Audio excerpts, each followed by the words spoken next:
If you had a time machine and you could go back into the past and into the future, what is one thing you would change going back? And what is one prediction you'd like to go and check out into the future? Who comes up with these questions, Sahil?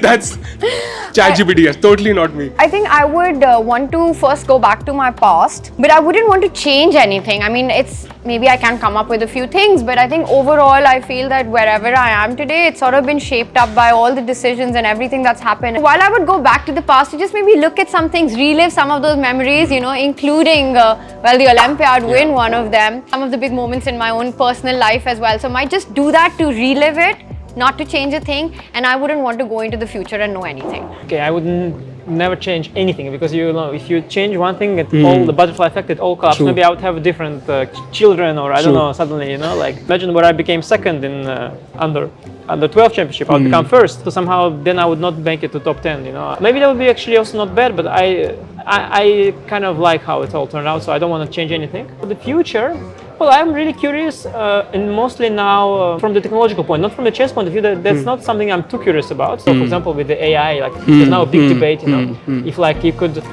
without further big breakthroughs, if you could just scaling up these AIs, if you could make something smarter than humans. But now it's disrupting in an understandable way, sort of. Although we are yet to see the consequences, of course. But if it becomes even really exponentially smarter, it will disrupt the world very much, and I would be curious to see how that happens. So I'm much more curious about that kind of thing. I was always into sci-fi things, but now we live in a moment where sci-fi you can just grab it. I saw Contagion once in college. I was like, okay, this is sci-fi, and then we saw COVID happen. Oh yeah, true. I haven't seen the movie, but I've saw it. Yeah. Do you think we'll see AGI in this century? Well, so right now we are living in a fascinating moment where we don't yet know that. And you could easily make a case for either for now. Yeah, exactly.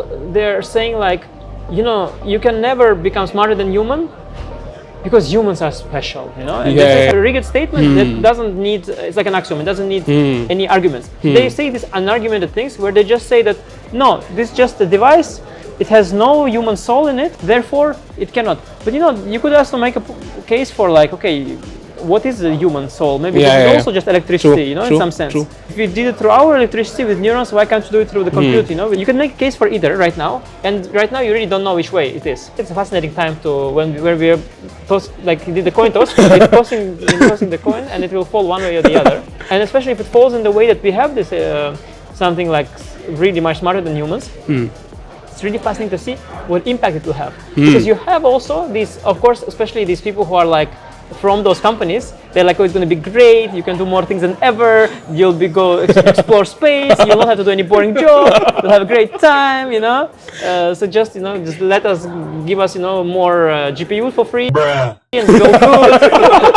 It's all good. But you also have those who are what shall we do? Who are saying obviously what are we going to do? We become useless, and also there are those who are just saying that they will just take over, and decide we are redundant. Yeah. So we've seen the movies, yeah. Yeah, and also that is also such a difficult thing to to be intuitive about it, because on one hand you intuitively feel, since you made that thing, it cannot revolt against you.